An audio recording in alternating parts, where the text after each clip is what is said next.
السلام علیکم ورحمۃ اللہ وبرکاتہ. قال اللہ تبارک و تعالی فی الکلام المجید والفرقان الحمید. فاعوذ باللہ من الشیطان الرجیم. بسم اللہ الرحمن الرحیم.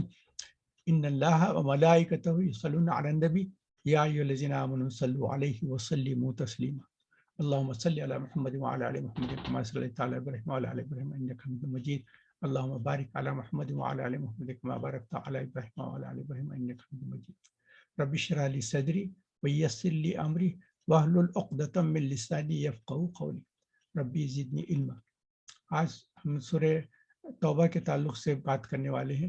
اب کچھ لوگ میں ہمیشہ یہ کہتا ہوں اور اس کے لیے میں معافی بھی چاہتا ہوں کہ ہمیشہ یہ بتاؤں کہ کچھ نئے لوگ آئے ہیں تو اکثر یہ ہو رہا ہے کہ نئے نئے لوگ جوائن کرتے ہیں، تو اسی لیے مجھے تھوڑا سا بیک گراؤنڈ دینا پڑتا ہے کہ یہ ہمارا جو سلسلہ چل رہا ہے وہ کیسا چلتا ہے. تو میں ہمارے خواجہ صاحب کا بہت بہت ممنون مشکور ہوں. اپنے ہمارا جو ریگولر ڈیلی پروگرام رہتا اس کے ہمارا پروگرام آج 11 بجے ایک سپریٹ اس سلسلے میں ہو رہا تھا، تو پھر میں نے کہا کہ 2 دن میں ایک دن میں 2 پروگرام ذرا مشکل ہوتے ہیں، تو انہوں نے بڑا مجھ پہ کرم فرمایا کہ جو ہے انہوں نے کہا کہ 11 بجے کے بجائے ہم 5 بجے آپ کا پروگرام ہے. تو میں بہت ممنون مشکور ہوں.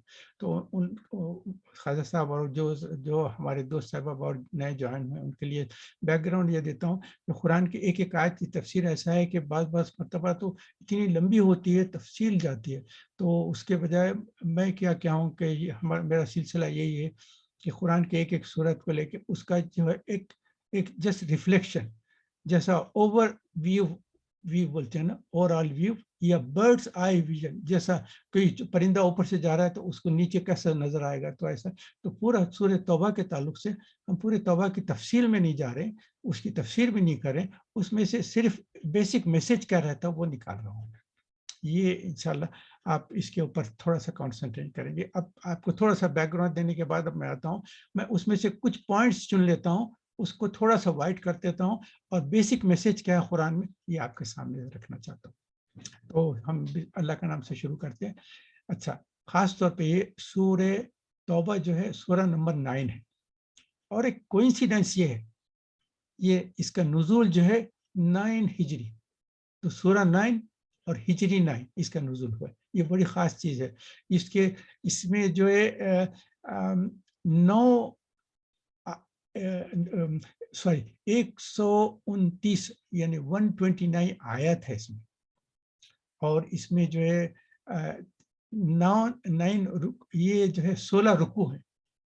پھر سے بول دیتا ہوں، 129 آیت اور 16 رکوع ہے. اس کے کلمات ہے 4078 اور اس کے حروف ہیں 10,428. یہ آپ جب قرآن کھولیں گے تو اس آپ کو تفصیل ہوگی. اور اس کا بیسک میسج میں کیا کرتا ہوں، میں صرف تھوڑے سے پوائنٹس اس کے بیان کر دیتا ہوں، اور آپ لوگوں سے ریکویسٹ کرتا ہوں کہ نیکسٹ سنڈے تک اس صورت کو آپ ڈیلی روٹین بنا لیں، کچھ نہ کچھ رکوع ڈیلی کرتے ہوئے ایک ہفتے میں بائی نیکسٹ سیٹرڈے پورا سورہ توبہ پڑھ لیں ٹرانسلیشن کے ساتھ. اگر کوئی تفسیر کی کتاب ہے تو وہ بھی کر لیں. میں صرف آپ کو بیسک پوائنٹ بتا دیتا ہوں. اچھا، اب جو نئے حضرات جائیں ہیں ان کو پتہ نہیں ہے کہ جو ہمارے ریگولر ہیں وہ ہمیشہ ایک پیپر اور پین لے کے رکھتے ہیں، تاکہ میں جب بتاتا ہوں کہ کون سی آیت ہے تو فوری وہ آیت کا نام نوٹ کر لیتے ہیں، تاکہ بعد میں وہ ریفرنس کے لیے یوز کر لیں. تو اب ہم شروع کرتے ہیں. یہ سورہ جو ہے یہ اس میں خاص چیز یہ ہے کہ اس میں بسم اللہ الرحمن الرحیم ابتدا میں نہیں. آپ دیکھیں گے تو شروع سے لے کے آخر تک سارے جتنے سورے ہیں ان کے ابتدا میں بسم اللہ الرحمن الرحیم، اور اس کی صورت کے ابتدا میں بسم اللہ الرحمن الرحیم نہیں ہے. اس کے کئی وجوہات ہیں، اگر ٹائم ہو تو میں اینڈ میں بتاؤں گا، کیونکہ یہ ڈسکشن جو ہے سورے کی تفصیل بتانے میں نہیں آتا. تو اسی لیے میں اگر ٹائم بچا تو میں اس میں تفصیل میں جاؤں گا کہ کیوں نہیں ہے، مگر صرف آپ کو ایک پوائنٹ بتا دیتا ہوں کہ سب سے اہم پوائنٹ کیا ہے کہ حضور اکرم صلی اللہ علیہ وسلم نے جب سوروں کے اور قرآن کی جب تکمیل کی اور اس کے بعد صحابہ کو بتایا کہ یہ ایسے سورہ ایسا آتا ہے، یہ ایسا آتا ہے، تو سورہ توبہ جب بتایا اس میں بسم اللہ الرحمن الرحیم انہوں نے نہیں بتایا، لکھنے کے لیے نہیں کہا. تو ہمارے لیے بس یہ چیز سب سے اہم ہے کہ حضور نے نہیں کہا تو ہمارا کام بھی نہیں کہ اس کو استعمال بھی نہیں کرے. تو سب سے اہم پوائنٹ یہ، مگر اس کے بعد اگر ٹائم ہو تو میں بعد میں آپ کو ڈسکس کر کے بتاؤں گا کیوں بسم اللہ الرحمن الرحیم. یہ سورہ جو ہے جتنے سورہ آپ پڑھتے ہیں اس میں اللہ تعالیٰ اپنی رحمتیں برکتیں اور بہت ایک مہربانی کا ٹون یوز کرتے ہیں اپنے بندوں کے ساتھ، کہ ایمان والوں کے ساتھ خوشخبریاں دیتے ہیں اور ٹون کرتے ہیں اللہ معاف کرنے والا ہے، اللہ مغفرت کرنے والا، اللہ رحم کرنے والا، ایسا ٹون اللہ تعالیٰ کا چلتا ہے. مگر اس صورت میں جو ہے ابتدا سے جو ہے اللہ تعالیٰ کا ٹون جو ہے بالکل خطاب کرنے کا انداز اس میں سختی ہے. تو کہیں کہ اسی لیے بھی جب کسی کوئی آپ کا ٹون اور ابتدا آپ سختی سے کر رہے ہیں تو اس میں بسم اللہ الرحمن الرحیم کہنے کی ضرورت نہیں، کیونکہ پھر اللہ کو رحمان اور رحیم سب مانتے ہوئے پھر اس کے بعد ایسا ٹون کیسا استعمال کر سکیں. تو اس لیے اس میں کیا ہے، اچھا اس سورے کے جو ہے 10 نام ہیں، مگر میں اس کی تفصیل میں نہیں جاتا. 2 مشہور نام ہے سورہ توبہ اور سورہ برات، اور اس میں اللہ تعالیٰ مشرکین سے بیزاری اور نفاق سے برات کے تعلق سے بتائے. اور اس صورت میں 2 جنگوں کا ذکر ہے، غزوہ حنین اور غزوہ تبوک. اس کے تعلق سے ٹائم ہو تو میں آپ کو تفصیل بتاؤں گا، مگر جیسا دیکھتا ہوں میں کہ کیسا ہمارا ٹائم گزرا تو اس لیے ایسے ابتدائی سے اس کا انداز گفتگو جو سخت ہے. اب یہاں سے میں آپ کو آیت کے نمبرز بتا دیتا ہوں اور چھوٹا سا میسج دے دیتا ہوں کہ اس میں کیا چیز ہے. اس کے بعد جب ٹائم ہوگا تو انشاءاللہ تفصیل سے بات کریں گے. آیت نمبر میں شروع کرتا ہوں آیت نمبر 28 سے. اس میں اللہ تعالیٰ کہتے ہیں کہ مسجد حرام میں مشرکوں کا آنا منع کر دیا گیا. نمبر 28 اور نمبر 36 کیا اللہ تعالیٰ بتا رہے ہیں، جب تخلیق آسمان اور زمین ہوئی اس وقت اللہ تعالیٰ نے 12 مہینے ہم کو دیے. آپ یہ نہ سمجھیں کہ 12 months are given from the scientist یا کچھ لوگوں نے ریکارڈ کیا، یہ نہیں. اللہ تعالیٰ خود فرما رہے ہیں.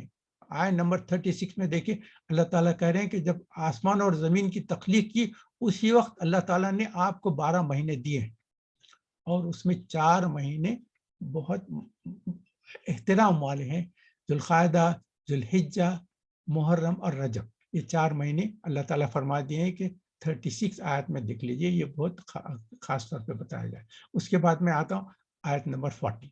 آیت نمبر 40 میں اللہ تعالیٰ فرماتے ہیں اس میں لکھا ہوا ہے لا تحزن ان اللہ معنا.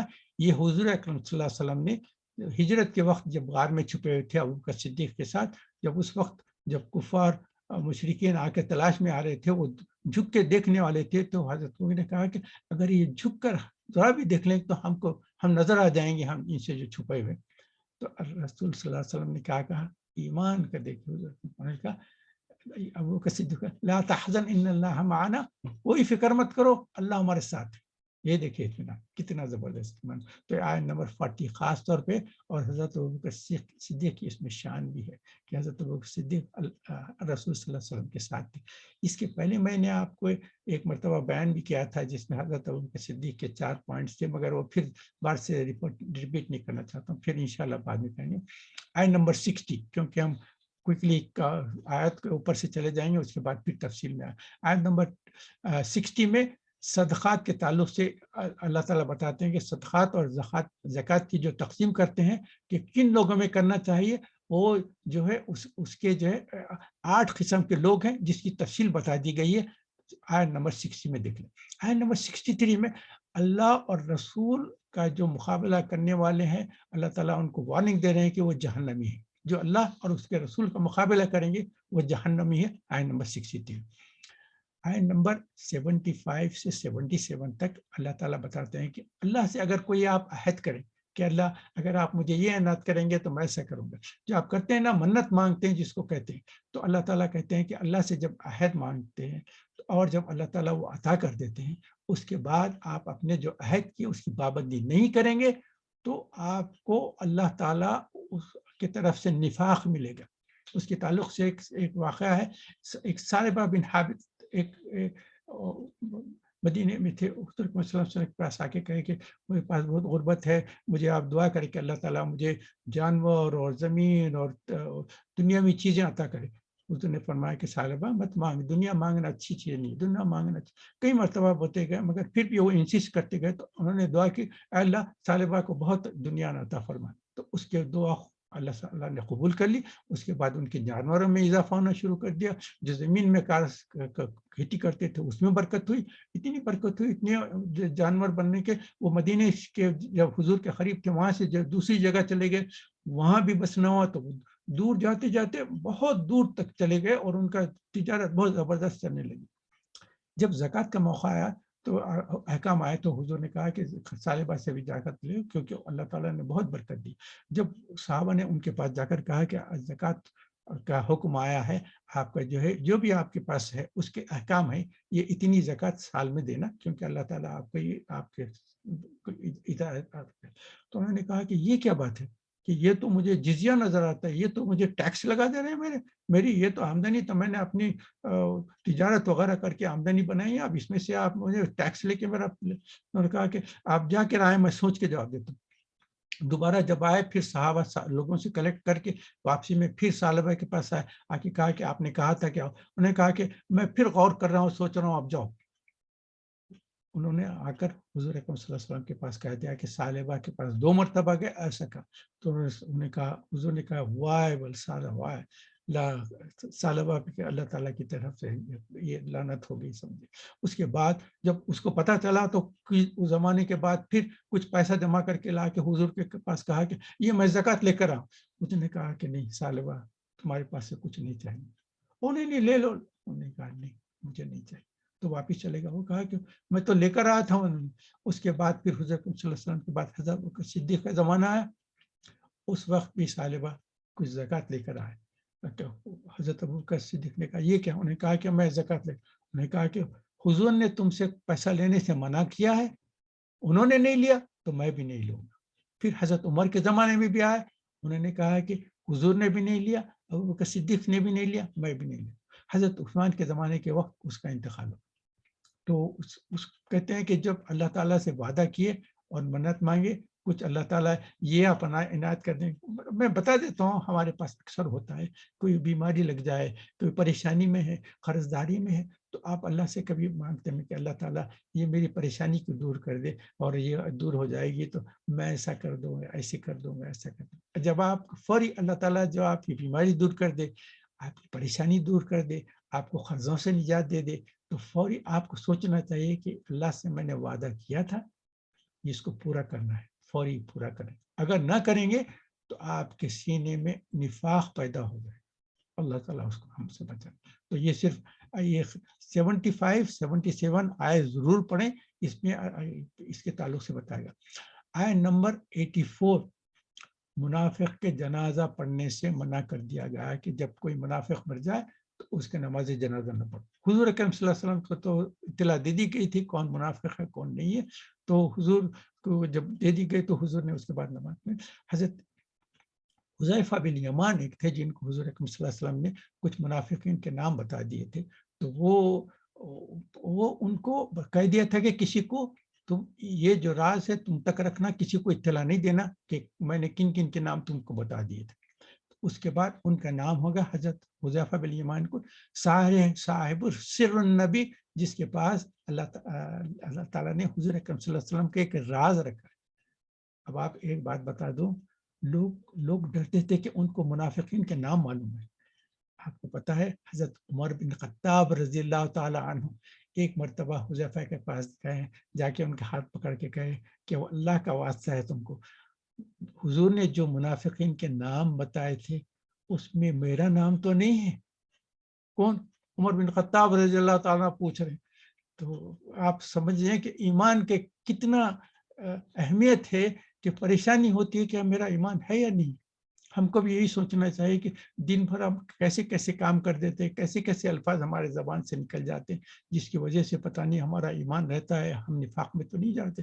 تو ہر وقت سونے سے پہلے اللہ سے توبہ کریں, معافی مانگیں کہ اللہ دن بھر میں ہم سے پتہ نہیں کیا کیا گناہ کیا خطائیں ہو گئے, زبان سے کیسے الفاظ نکلے ہوں گے جس کی وجہ سے ہمارا ایمان خطرے میں نہ ہو جائے. اللہ تعالیٰ ہم توبہ کرتے ہیں کہ ہم سے جو بھی غلطی ہوئی اپنی کے رحمت کے توفیل معاف فرما دے اور ہمارے ایمان کی حفاظت فرمائے, اور نفاق سے ہم کو بچا لے. اللہ نفاق سے ہم آپ کی پناہ میں آتے, ہم کو بچا لے. تو یہ یاد کر لیں. تو یہ خاص طور پہ ہے. تو اس کے بعد حضرت عمر کا معاملہ یہ تھا کہ حضرت ابوبکر صدیق کے گزرنے کے بعد حضرت عمر جب خلیفہ بن گئے تو حضرت جہاں بھی کوئی نماز جنازہ ہوتا تو وہ فوراً تلاش کرتے تھے کہ حذیفہ بن یمان اس جنازے میں شریک ہیں یا نہیں. اگر دیکھتے کہ حذیفہ بن یمان اس جنازے میں شریک ہیں تو نماز جنازہ پڑھتے تھے. اگر دیکھتے تھے کہ حضرت حذیفہ بن یمان وہاں سے شامل نہیں ہیں، نکل گئے ہیں، تو وہ حضرت عمر بھی اس نماز جنازہ کو نہیں پڑھاتے تھے. خاص طور پہ آیت نمبر 84 غور سے دیکھ لیں. اس کے بعد آیت نمبر 100 ضرور دیکھیں. مہاجرین اور انصار کے تعلق سے اللہ کہتے ہیں کہ اللہ ان سے راضی ہے اور وہ ان سے راضی ہے، اور اللہ تعالیٰ ان کو جنت کی بشارت دیتے ہیں اور کہتے ہیں کہ یہ بہت بڑی کامیابی ہے. اس کے بعد آیت نمبر 107 ہے جس میں مسجد زرار کے تعلق سے بتایا گیا ہے کہ ایک حضور اکرم صلی اللہ علیہ وسلم کے زمانے میں کیا مشرکین تھے اور منافقین تھے، اور جب مدینے کو حضور اکرم صلی اللہ علیہ وسلم تشریف لائے تھے تو منافقین کا کیسا سلسلہ شروع اس کا بھی بتا دوں. عبداللہ بن ابی بن سلول، آپ نے نام سنا ہوگا، اس کو رئیس المنافقین کہتے ہیں. اس کو اوس اور خزرج جو وہاں کے دو بڑے گروپ رہنے والے تھے مدینے کی، وہ لوگوں نے آپس میں جنگ جو ہوا کرتی تھی اور تفرقہ ہوتے تھے، انہوں نے کہا کہ ہم دونوں گروپ آپس میں ملنے کے لیے ہم کو ایک کامن ایک لیڈر بنانا چاہیے. تو انہوں نے کہا کہ تم دنیا کے عبداللہ بن ابی بن سلول کو اپنا ایک بادشاہ بنانے والے تھے، جو مدینے کا بادشاہ بننے والا تھا، اور یہ دونوں گروپ اس کے ساتھ جوائن ہونے والے تھے. اور عبداللہ بن ابی بن سلول کا تاج بھی بننا تھا اور اس کی تاج کی تیاری ہو رہی تھی. مگر اس زمانے میں حضور اکرم صلی اللہ علیہ وسلم ہجرت کر کے جب مدینہ آ گئے تو دونوں گروپ اوس اور خزرج نے ایمان لا لیا اور حضور اکرم صلی اللہ علیہ وسلم کو اپنا نبی، اپنا رسول، اپنا لیڈر بنا دیا. تو مدینے کی بادشاہت عبداللہ بن ابی بن سلول کو نہ ملی تو اس کو زبردست غصہ آیا، مگر جھوٹ بن کر لوگوں کے سامنے ایمان کا دعویٰ کرتا تھا کہ میں بھی مسلمان ہوں گا، مگر دل میں نفاق بھرا ہوا تھا. تو ایک یہ تھا. اور دوسرا تھا ابو عامر. ابو عامر جو ہے ایک راہب تھا، ایک جیسا فقیر، اور وہ کیا کہتے ہیں اس زمانے کے جو اولیاء اور فقیر اور جیسے اس زمانے میں لوگ کہا کرتے تھے، اس کو راہب کہتے تھے. تو ابو عامر جو ہے تھا وہ ایک راہب تھا. اس کے اوپر لوگ بھروسہ کرتے تھے کہ بہت زیادہ عبادت کرتا ہے، کچھ ہی پریشانی ہوتی، کچھ دعائیں کی ضرورت رہتی تو اس کے پاس جاتے تھے، اس سے مشورہ کرتے تھے، وہ بحث کرتا تھا، سمجھاتا تھا، سب کرتا تھا. تو وہ بہت اس کو جو ہے ایک ریلیجیس لیڈر بنا ہوا تھا. جب حضور اکرم صلی اللہ علیہ وسلم آ گئے تو لوگوں نے کہا کہ نہ عبداللہ بن ابی بن سلول کی ضرورت ہے، نہ ابو عامر راہب کی ضرورت ہے. تو ابو عامر راہب کو بھی بہت غصہ آ گیا. اس نے کہا کہ یہ آ کر میری سرداری کو ختم کر دی.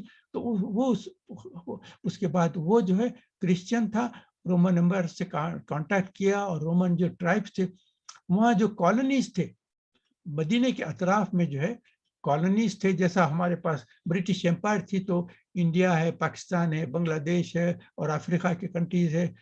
دنیا میں کئی جگہ جہاں جہاں برٹش امپائر کے جو کالونیز تھے ویسے رومن امپائر کے کالونیز تھے جو مدینے کے قریب بڑے بڑے ان کے غسان ایک جگہ تھی، اس کا ایک بادشاہ تھا. یہ سب دیور آل کالونیز فرام رومن امپائر. تو یہ ابو عامر رومن امپائر کو کانٹیکٹ کیا کہ یہ شخص آ گیا ہے اور یہ اپنے نبوت کا وہ کیا ہے، تو مجھے آپ لوگ باہر سے مدد کہیں تاکہ میں ان کو مسلمانوں کو یہاں ان کے خلاف جنگ کروں اور ختم کر دوں.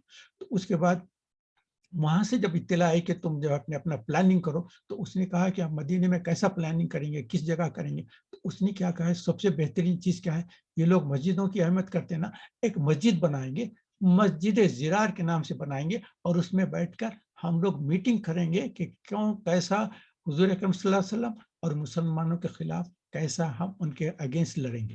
تو اس کو مسجد زرار کہتے ہیں، جو 107 ہے. جب حضور اکرم صلی اللہ علیہ وسلم جا کے ریکویسٹ بھی کیا وہ لوگ کہ حضور آ کے آپ ایک نماز یہاں پڑھا دیں، اور وہ چاہتے تھے کہ اگر حضور وہاں جا کر نماز پڑھا دیں گے تو وہ ایک مسجد خاص ہو جائے گی، لوگ سمجھیں کہ یہ تو حضور نے نماز پڑھائی تھی، تو اس کے بعد کوئی اس کے پاس نہیں جائیں گے. جب انہوں نے ریکویسٹ کی تو حضور جب اس وقت تبوک کے لیے جا رہے تھے، انہوں نے کہا کہ میں جب جنگ سے واپس آؤں گا تو دیکھتا ہوں کہ کروں. مگر جنگ سے آنے کے پہلے ہی جبرائیل علیہ السلام نے آ کر بتا دیا کہ یہ مسجد ضرار یہ مسلمانوں کے خلاف بنائی جا رہی ہے، اس میں ہر کس نہ جائے. تو حضور جب واپس آئے تو اس مسجد کو پورا جو لکڑیوں سے بنا کے کھڑا کرے تھے اس کو سارے ڈسٹرائے کر دیا گیا. کہا کہ یہ مسجد ضرار مسلمانوں کے خلاف. تو ابو عامر کو بہت غصہ آ گیا، وہ چلے گا. اور اس کا میں قصہ بیان نہیں کرنا چاہتا ہوں، مگر اللہ تعالیٰ نے اس کو بڑا ہی ذلیل کر کے اس کو ذلت کی موت دی اس کی. میں اس کے تفصیلات میں جانا نہیں چاہتا کیونکہ ہمارا وقت بہت کم ہے. اچھا، اس کے بعد ہے آیت نمبر 111، جنت کی قیمت. اللہ تعالیٰ کہتے ہیں کہ اگر جنت چاہیے تو تم اللہ سے جنت خرید لو. یہ آیت نمبر 111 ضرور پڑھیں. اللہ تعالیٰ کہتے ہیں کہ جنت کی قیمت کیا ہے؟ تم اپنا مال اور اپنی جان دونوں چیزیں اللہ کو دے دو تو اللہ تمہارے لیے جنت کی گارنٹی دے دیتے ہیں. تو بہت خاص ہے، اپنی جان بھی دے دیں اور مال بھی دے دیں. جان کیا ہے؟ جان آپ کی زندگی اور آپ کو یہ جان کس نے عطا کی؟ اللہ تعالیٰ. اگر یہ جان آپ اللہ تعالیٰ کے لیے قربان بھی کر دیں تو کیا ہے؟ تو مرزا غالب کا ایک شعر سنا دیتا ہوں.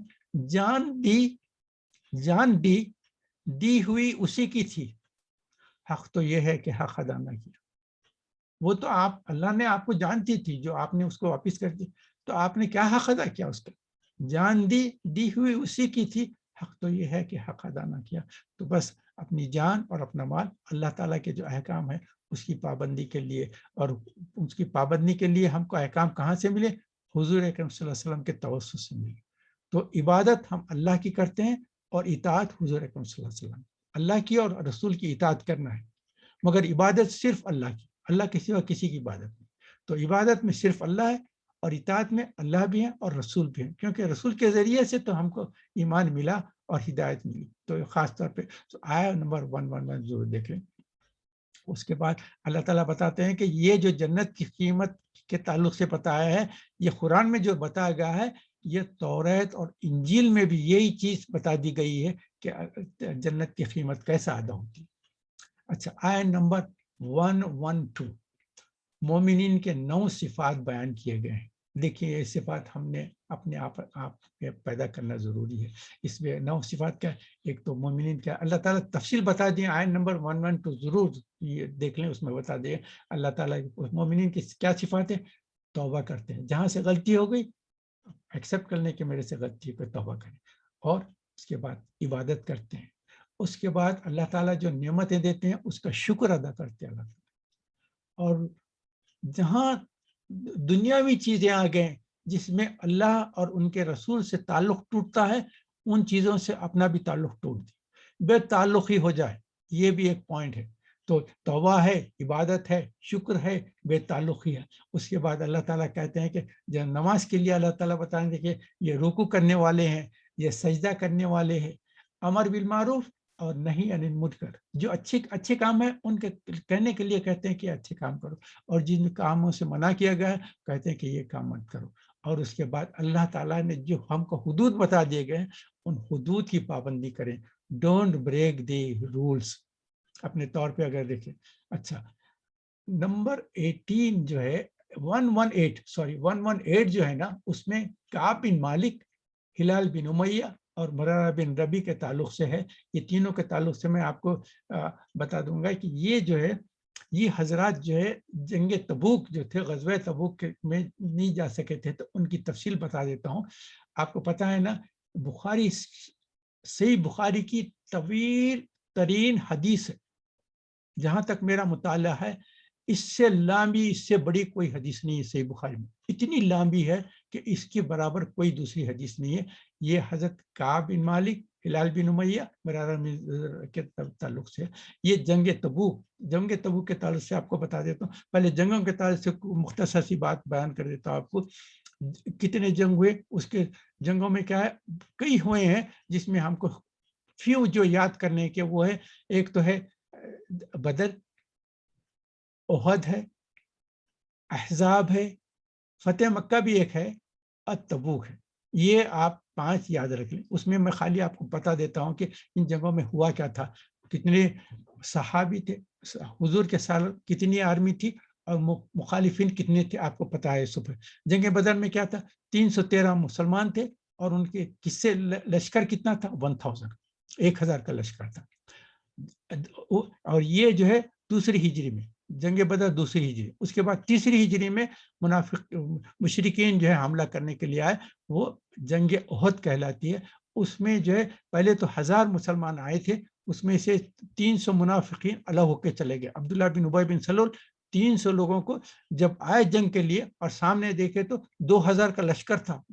مشرکین کا 2000 کا لشکر دیکھتے عبداللہ بن ابی بن سلول نے جو 1000 لوگ تھے ان میں سے 300 اپنے منافقین کو لے کے چلے گا. تو اب مقابلے کے لیے کتنے رہ گئے, 700 مسلمان ہیں اور 2000 مشرکین ہیں. تو یہ جنگ احد کا ہے. اس کے بعد احزاب کی جو جنگ ہوئی اس میں کیا ہوا, مشرکین 10,000 کا لشکر لے کر مدینے پہ چڑھائی کریں اور مسلمان کتنے 1000 لڑنے والے تھے. اب سے 10,000 اگینسٹ 1,000 مسلمان. پھر بھی اللہ تعالیٰ نے وہ خندق کے جو کھودے گئے, حضرت سلمان فارسی کا جو مشورہ تھا اس کو کرنے کی وجہ سے ان لوگوں کی کوئی فتح نصرت نہیں ہوئی, ناکام و نامراد واپس چلے گئے وہ مکہ. اور یہ 8 ہجری میں جو ہے فتح مکہ ہوا ہے, جس میں حضور اکرم صلی اللہ علیہ وسلم نے 10,000 صحابہ کو مدینے سے لے کر مکہ پہنچے ہیں. تو وہاں کے مشرکین جو تھے وہ لڑ نہیں سکے, سب نے کر دیا. تو فتح مکہ ہوگا اور مکے میں سارا جو ہے مسلمانوں کا حکومت قائم ہوگی. مگر اس کے ساتھ ہی حنین کے جو حنین کے جنگ حنین جو ہوئے نا, یہ طائف کے قریب جو ہے بنو ثقیف اور جو قبیلے تھے وہ لوگ دیکھے کہ مکے میں یہ لوگ آ گئے ہیں تو کہیں ہم پہ حملہ کریں, ہم چاہتے ہیں کہ ہم خود ان کے ساتھ لڑائی کریں. تو حنین کی جو جنگ ہوئی تھی اس میں 10,000, تم آپ کو پتا ہے فتح مکہ کے لیے 10,000 کی جو ہے آرمی آئی تھی مدینے سے, اور اس کے بعد مکے کے جو 2,000 مسلمان ہو گئے تھے وہ سب مل کے 12,000 کی آرمی مسلمانوں کی گئی فرسٹ ٹائم ان ہسٹری لڑنے کے لیے حنین میں. تو اس وقت صحابہ میں ایک چیز آ گئی تھی کہ ہم تو ماشاءاللہ سے جب 313 تھے تو ہم تو 1000 کی کوئی چیز نہیں تھی, اور جب ہم 2000 تھے تو جب ہم 700 تھے تو 2000 سے ہو گئے تھے, جب ہم 1000 تھے تو 10,000 کے لشکر ہم سے کامیاب نہیں ہو, اب تو ہم 12,000 ہیں. اس وقت اس خوشی میں چلے جا رہے تھے. تو اللہ تعالیٰ کو یہ جو ہے چیز ناپسند ہوئی. تو اللہ تعالیٰ کہا کہ جب حنین میں تم لوگوں نے اللہ سے مدد مانگنے کے بجائے اپنے نمبروں پہ اپنے خوش ہونا شروع کر دیا, تو اللہ تعالیٰ نے وقتی طور پہ تھوڑی سی ڈیفیٹ ہو گئی تھی حنین میں. مگر پھر بعد میں اللہ تعالیٰ نے فرشتوں کے ذریعے سے وہ بتائیں کہ 3,000 آئے ہیں, 5,000 آئے ہیں. فرشتوں کے تعلق سے نمبر آتے ہیں, وہ بعد میں آپ قرآن میں دیکھ لیں تو آپ کو تفصیلات مل جائیں گے اور سیرت کی کتابوں میں مل جائیں گے. مگر بعد میں اللہ تعالیٰ نے حنین کی جنگ میں بھی فتح عطا فرمائی. اس کے بعد حنین کی جنگ میں جو ہوئے تو اس میں جو لوگوں کو جو, اور حنین کی جنگ کیا ہوتی, حنین میں کیا ہوتا, وہ لوگ جب لڑنے آئے تھے تو پورا ملک اپنا خالی کر دیا. پورے مرد آ گئے, پورے عورتیں آ گئے, ضعیف لوگ آ گئے, بچے بھی آ گئے, جتنے جانور تھے پورے جانوروں کو بھی لے کر آ گئے. تو دور سے جو دھول اٹھ رہی تھی ایسا دکھ رہا تھا کہ ہزاروں کا لشکر آ رہا ہے, مگر وہ کیا تھا, لوگ کم تھے مگر ان کے ساتھ عورتیں بھی تھے, بچے بھی تھے, بوڑھے بھی تھے اور جانور بھی تھے. مگر یہ سب ہونے کے بعد بھی اللہ تعالیٰ نے فتح دی. جب ان سب کو اریسٹ کر لیا گیا تو جب بھی جنگ میں جن کے اوپر آپ قبضہ کر لیتے ہیں وہ لوگ آپ کے غلام بن جاتے ہیں, غلام اور باندی بن جاتے ہیں. جب پوروں کو اریسٹ کر لیا گیا, سب کو لے لیا گیا, تو سارے غلام باندی ہو گئے. مگر اتفاق سے اس وقت ایک نیوز آئی, کسی نے کہا کہ ایک لڑکی ہے اس مجمع میں, وہ کہتی ہے کہ وہ حضور اکرم صلی اللہ علیہ وسلم کی بہن ہے. وہ اطلاع کے حضور کو دی گئی. تو ایک حضور اکرم صلی اللہ علیہ وسلم کی بہن, انہوں نے کہا کہ ان کی تو کوئی بہن نہیں تھی. مگر جب بھی بتا دے گا تو حضور نے کہا کہ کون ہے وہ, بلا کر لا. تو جب بلا کر لائے تو وہ لڑکی آئے. انہوں نے کہا کہ تم کون ہے؟ انہوں نے کہا میرا نام شیما ہے. انہوں نے کہا تم کون ہے؟ انہوں نے کہا کہ میں دائی حلیمہ کی بیٹی ہوں, اور آپ میرے بھائی ہوتے ہیں دودھ کی وجہ سے, جو ملک بردر بولتے ہیں نا. تو آپ نے چونکہ دائی حلیمہ کا دودھ پیا تھا تو میری ماں کا دودھ پیا تھا, تو میں آپ کی بہن ہو جاتی. تو جب حضور نے ان کو پہچانا اس کے بعد کہا کہ لڑکی سچ کہتی. تو اس کے بعد کہا کہ نہیں, اس کو غلام نہیں رکھ سکتے، اس کو آزاد کر۔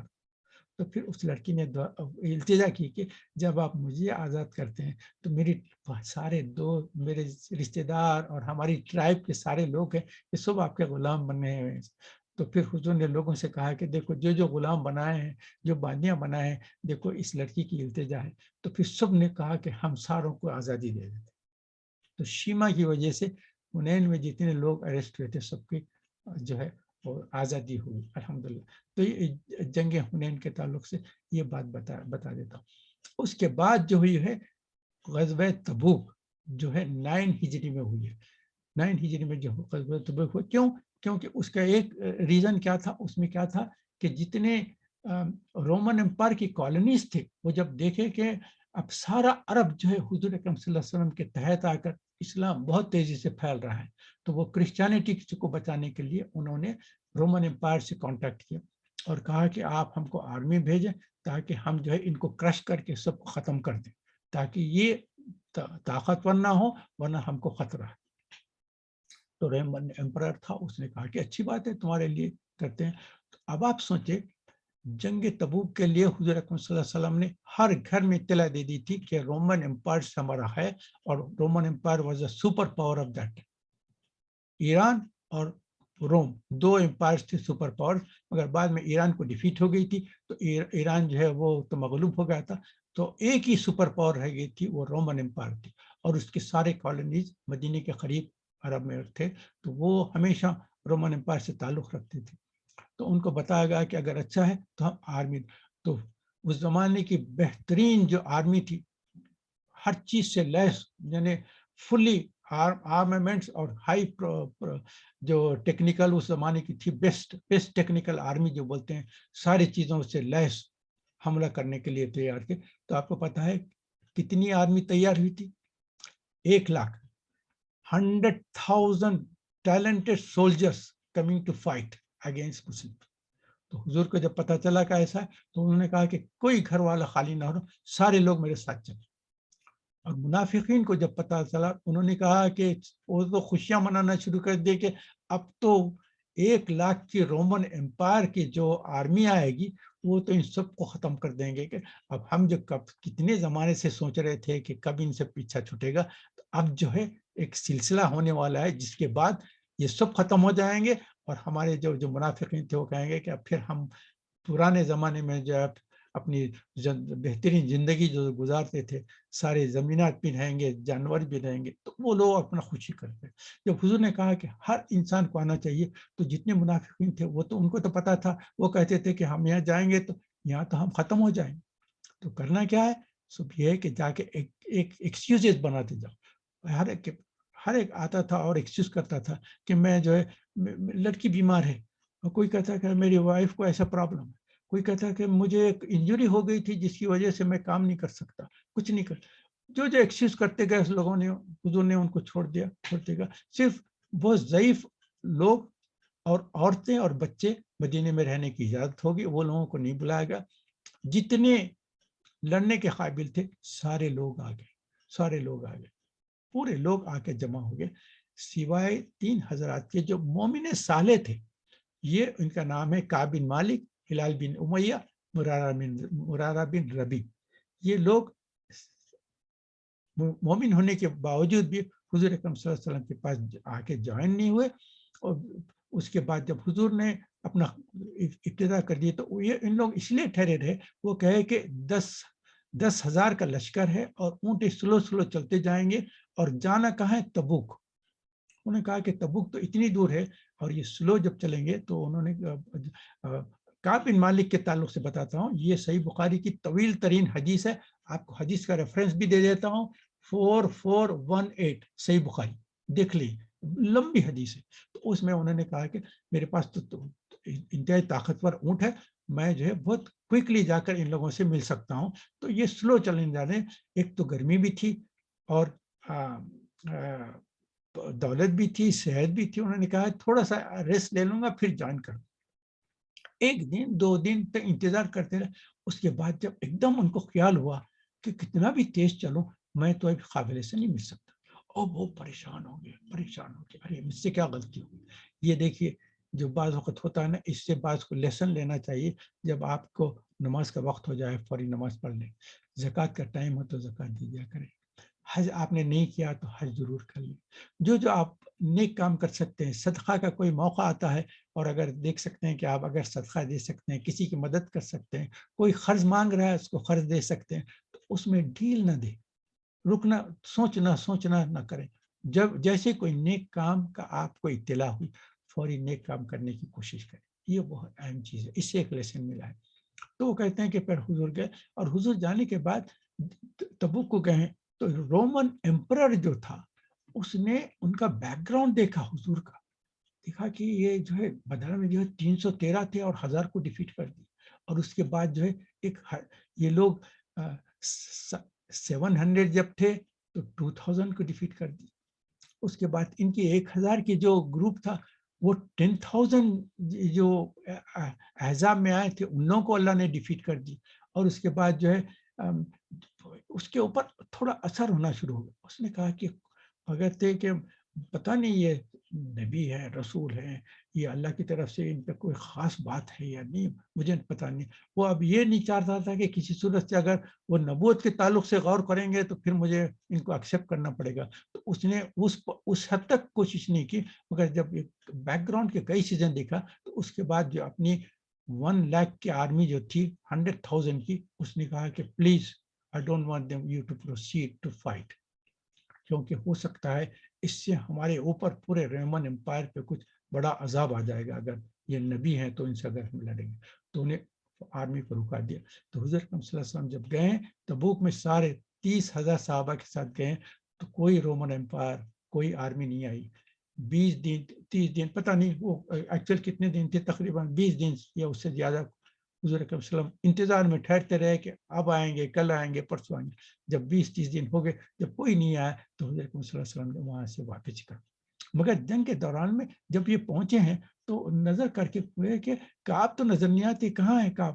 انہوں نے کہا کہ نہیں, کعب تو سچے مومن. کچھ لوگوں نے کہا کہ وہ پکے ہیں, مگر حضرت معاذ ابن جبل نے ان کے تعلق سے کہا کہ واللہ یہ بہترین اچھے مومن ہیں, میں ان کے تعلق سے گواہی دیتا ہوں. تو کہا, تو پھر حضور نے کہا کہ پتہ نہیں کیا ہوا.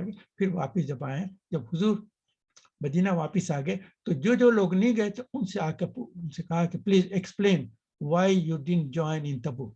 تو پھر وہ منافقین آ کے کہے کہ ہمارا یہ پرابلم ہو گیا تھا ہمارا, اور ایسے جھوٹے قسم, اور وہ اللہ کی قسم, آپ کی قسم, سارے انبیاء کی قسم, ایسے قسمیں کھا کے حضور سے یہ منافقین کہیں. حضور نے کہا کہ اچھا قسمیں مت کھاؤ, ایک کے بعد ایک کے بعد. اس کے بعد جب حضرت کعب سامنے آئے تو حضرت کعب کہتے ہیں کہ جب حضور کا چہرہ دیکھا تو ایک مسکراہٹ تھی, مگر خندہ مسکراہٹ, یعنی اسمائل وتھ اینگر جو بولتے ہیں, فیس میں اسمائل بھی نظر آ رہا ہے مگر اینگری لوگ بھی ہے.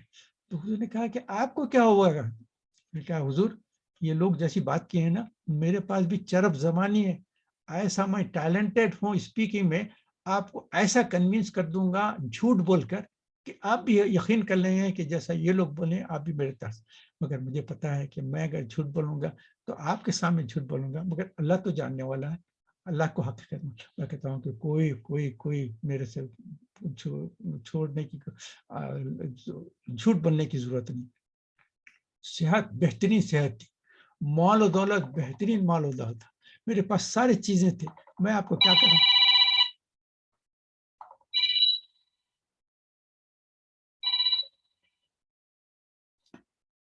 تو معاف کرنا, کوئی کال آ رہا تھا. تو یہ کہہ رہا تھا کہ انہوں نے کہا کہ دیکھیے یہ سارے جو چیزیں تھے وہ میرے پاس بہترین چیزیں تھے, مگر اس وقت کیا ہوا تھا, میں غلط فہمی میں تھا کہ میرے اونٹ اتنے طاقتور ہیں, آپ تھوڑی سلو چلیں گے میں جوائن کر لوں گا. اس میں ذرا سی غفلت ہو کے دیر ہوگی جس کی وجہ سے میں رک گیا. اس کے بعد میرے سے میں کہتا ہوں کہ حضرت دوسرے ہلال بن امیہ, مرارہ بن ذریعہ, یہ تینوں تھے, ان لوگوں نے بھی یہی کہا کہ ہم سچ کہتے ہیں کہ ہمارے سے غلطی ہو گئی. تو حضور اٹھ گئے, کہا کہ تم بھی اٹھ جاؤ. انہوں نے کہا کہ کچھ اور, بات چیت بند, اور حضور بات کرنا بند کر دی. اس کے بعد سے دوسرے سب صحابہ کو بھی بتا دیے ان سے اپنے تعلقات ختم کر دو.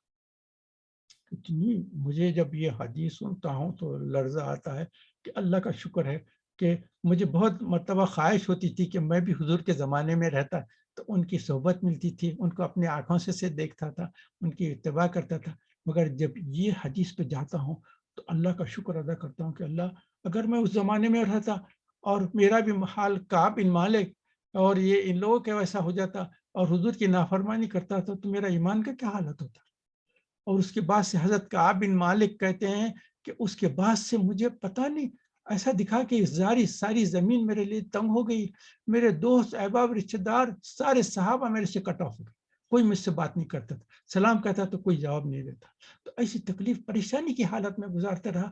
اس کے بعد جاتا تھا، صبح سے شام تک ہو جاتی تھی، کوئی کام نہیں اور پریشان تھا. ایک مرتبہ ایسی بازار سے جا رہا تھا تو ایک شخص آیا، اس نے کہا کہ یہاں کعب بن مالک کون ہے؟ تو کوئی دور سے آتا. اس نے کہا کہ لوگوں نے کہا کہ یہ ہے کعب. تو وہ آئے، ان کے پاس آ کے ایک لیٹر دیا. وہ لیٹر کھول کے دیکھے تو شاہ غسان، یہ جو ہے رومن امپائر کے ایک جو کالونی تھی اس کے بادشاہ تھے. مدینے کے آگے ان کا لیٹر آیا کہ ہم کو پتا چلا ہے کہ تمہارے جو لیڈر ہے تم سے ناراض ہو گئے، تو ہم تو تمہارے کو بڑا پوزیشن دیتے ہیں، تم ہمارے پاس آ جاؤ، ہم تمہارے کو ہائیسٹ پوزیشن دے کے تمہارے کو اتنے انعام و اکرام دیں گے. اس کے بعد تو ان کو اور لرزہ آ گیا، وہ خط لے جا کر فوری انہوں نے جلا دیا. انہوں نے کہا کہ اللہ اکبر، اب میرا یہ حال ہو گیا ہے کہ منافقین اور مشرکین اور جو مسلمانوں کے مخالف ہے، جو حضور اکرم صلی اللہ علیہ وسلم کے جو دشمن ہیں، ان لوگوں کی یہ حیثیت ہو گئی کہ مجھے اپنی طرف بلانے کے واسطے بلا رہے. تو اللہ میری کیا کیفیت ہو گئی ہے. تو اس کے بعد وہ پریشان تھے. 40 دن ہو گئے تو حضور اکرم صلی اللہ علیہ وسلم نے کہا کہ ان لوگوں سے کہہ دو کہ ان کی بیویوں سے کہہ دو کہ ان کے ساتھ کوئی روابط نہ رکھے. تو کعب بن انہوں نے پوچھا کہ کیا میں طلاق دے دوں بیوی کو؟ اس نے کہا کہ نہیں، طلاق دینے کی ضرورت نہیں ہے، تم ان کے ساتھ ان کے قریب نہیں. تو وہ بیوی کو کہے کہ تم اپنے والدین کے پاس اطلاع دے کر وہاں چلے جاؤ، تو میرے ساتھ نہ رہو. ان لوگوں کی کیسی کیفیت گزری، ایک ایک صبح ہوتی تھی، ایک ایک شام ہوتی تھی. وہ کہتے ہیں کہ نماز کے لیے بھی آتا تھا، حضور کی طرف دیکھتا تھا، حضور نہیں دیکھتے تھے، سلام کرتا تھا تو جواب کے بھی آواز نہیں آتی تھی میرے کو، اور میں جب دیکھتا تھا حضور میرے طرف سے وہ کہتے ہیں کہ کبھی میں نماز میں رہ کر کبھی مڈی نیچے کرتا تھا تو مجھے ایسا محسوس تھا کہ حضور دیکھ رہے ہیں. میں جیسے سلام پھیر کے دیکھتا تو حضور اپنا چہرہ میرے سے ہٹا لیتے تھے. تو اس حالت میں گزرے. 50 دن گزرے، روتے روتے ان کی حالت، رات بھر نیند نہیں آتی تھی، روتے تھے اللہ میری مغفرت کرتے، اللہ مجھ سے غلطی کو معاف کر. ایک مرتبہ کہتے ہیں 50 دن کے بعد ایک فجر کی نماز پڑھ کے اپنی چاہے کہیں اوپر کی جگہ پہ بیٹھا ہوا تھا، ایک دم دیکھا تو دور سے آواز آنے شروع ہو گئی، کعب مبارک مبارک مبارک. جب اٹھ کے دیکھیں تو کیا ہے، دور دور سے لوگ گھوڑوں پہ اور اونٹوں پہ آ رہے ہیں بھاگتے مبارکباد دینے کے لیے.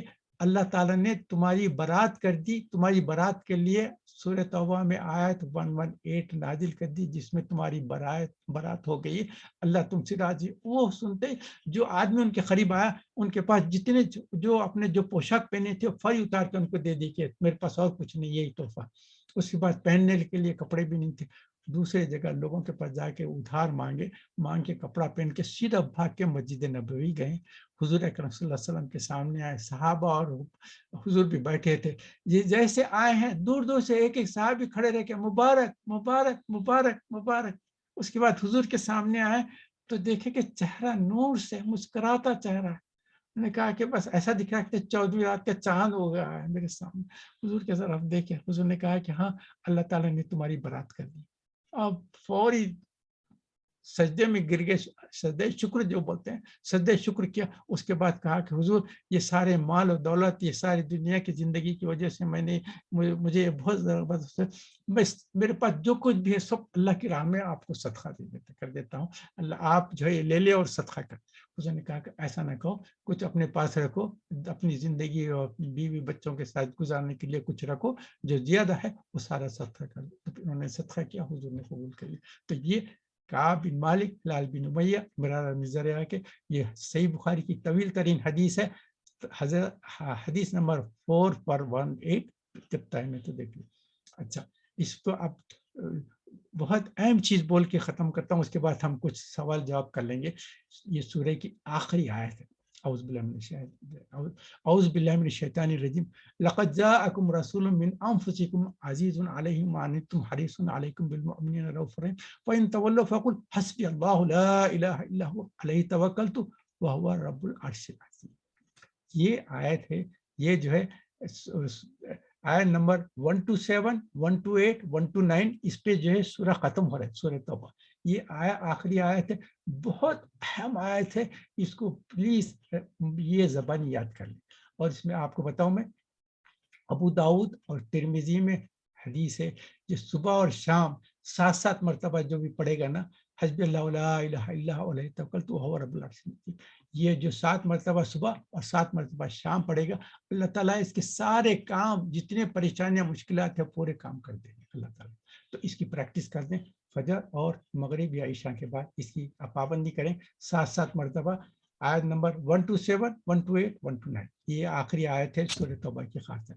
حضرت ابی بن کعب رضی اللہ تعالیٰ، عبداللہ بن عباس رضی اللہ تعالیٰ، یہ تفسیر قرطبی میں ہے کہ قرآن کے آخری آیت ہے نزول کے لحاظ سے.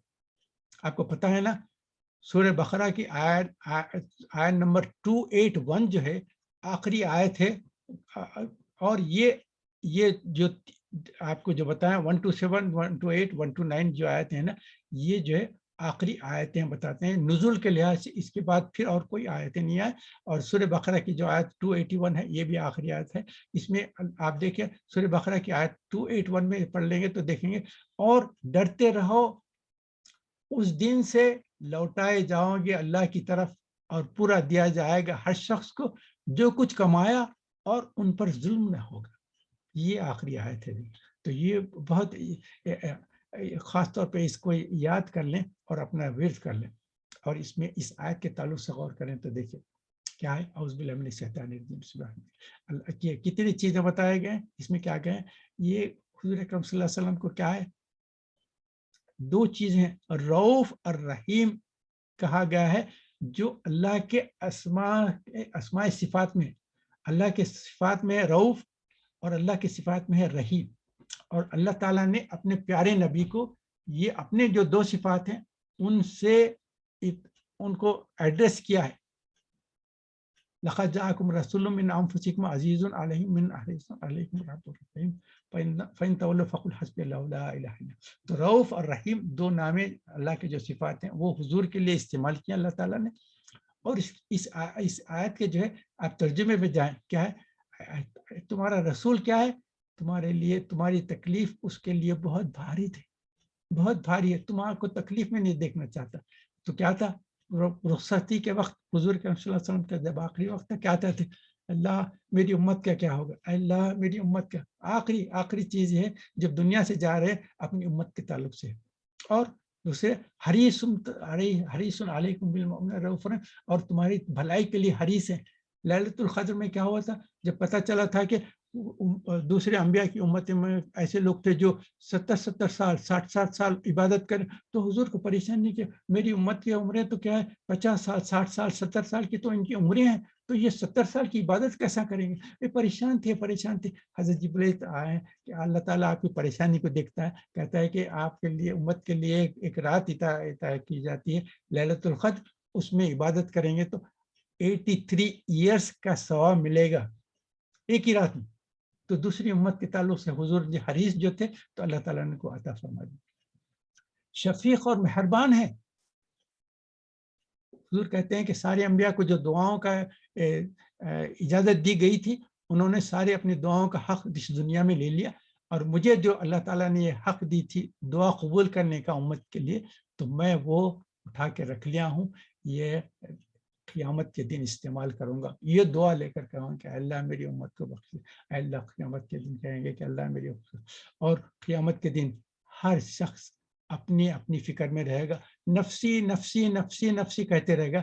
اور حضور اکرم صلی اللہ علیہ وسلم ایک ہی ہے جو امتی امتی امتی امتی، اللہ میری امت، اللہ میری امت. اور حضور اکرم صلی اللہ علیہ وسلم کی شفاعت ہے. آپ کو پتہ ہے اذان کی جو دعا ہے، اذان سننے کے بعد جو دعا ہے، صحیح بخاری کی حدیث ہے 588، جانے کے بعد چیک کر لیں. اذان کے بعد جو دعا کرتا، اللہم رب هذه الدعوۃ التامہ والصلاۃ القائمہ آت محمدا الوسیلۃ والفضیلۃ وابعثه مقاما محمودا الذی وعدتہ. انک لا تخلف المیعاد جو کہتے ہیں، تو یہ صحیح بخاری کی حدیث 588 میں جابر بن عبداللہ رضی اللہ تعالیٰ عنہ کہتے ہیں کہ جو یہ اذان کے بعد یہ دعا کرتا ہے تو اس کے لیے حضور فرماتے ہیں اس کے لیے میری شفاعت واجب ہو گئی. تو ہم ہر اذان کے بعد یہ دعا ہم پڑھتے ہیں اور اس سے اللہ تعالیٰ جو ہے حضور کی شفاعت ہم کو عطا فرماتے ہیں. یہ اور ایک دوسری چیز بتا دو آپ، ہم سورۃ الضحیٰ پڑھتے ہیں نا، سورۃ الضحیٰ سورہ نمبر 93، اس کی آیت نمبر ہے 5.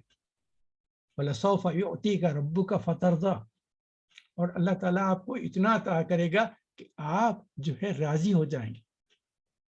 تو اکثر کہتے ہیں کہ آپ کو اور ایک آیت بتا دوں، حضرت عبداللہ بن عباس رضی اللہ تعالیٰ کہتے ہیں کہ جب سورہ زمر سورہ نمبر 39 کی آیت نمبر 53 نازل ہوئی، اعوذ باللہ من الشیطان قل یا عباد الذین اسرفوا علی انفسہم لا تقنطوا من رحمۃ اللہ ان اللہ یغفر الذنوب جميعا انہ هو الغفور الرحیم. یہ آیت آئی کہ آپ کہہ دیجیے میرے بندوں سے جو اپنے اوپر ظلم کر لیے، گناہ کر لیے، کچھ بھی، اللہ کی رحمت سے مایوس نہ ہو، اللہ سے رجوع کرو، توبہ کرو، تو اللہ تعالیٰ یغفر الذنوب جميعا سارے گناہوں کو معاف کر دے گا، انہ هو الغفور الرحیم، وہ بے شک غفور رحیم.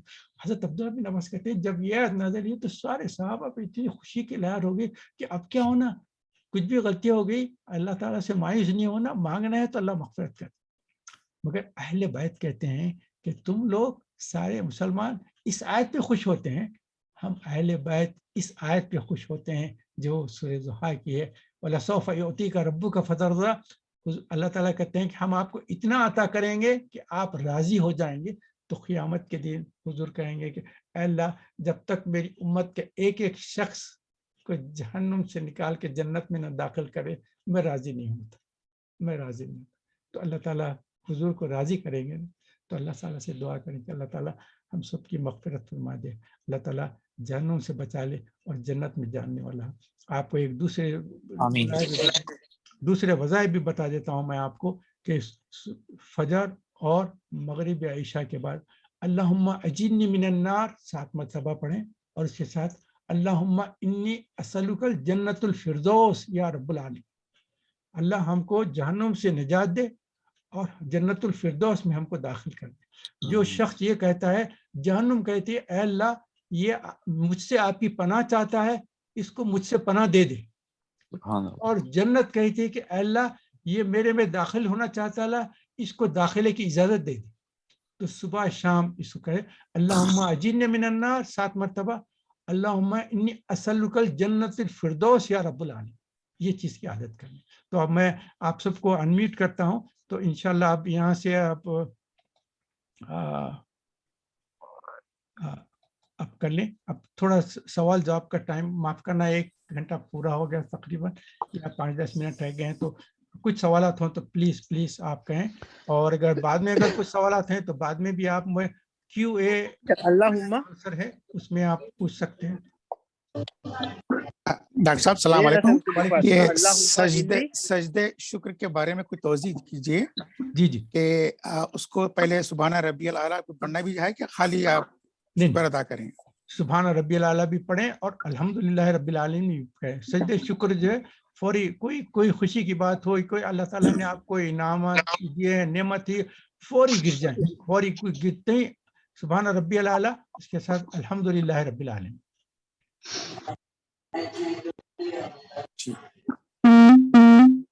میں آپ لوگوں سے سب سے بہت معافی چاہتا ہوں کہ یہ لاسٹ سنڈے نہیں آ سکا میں،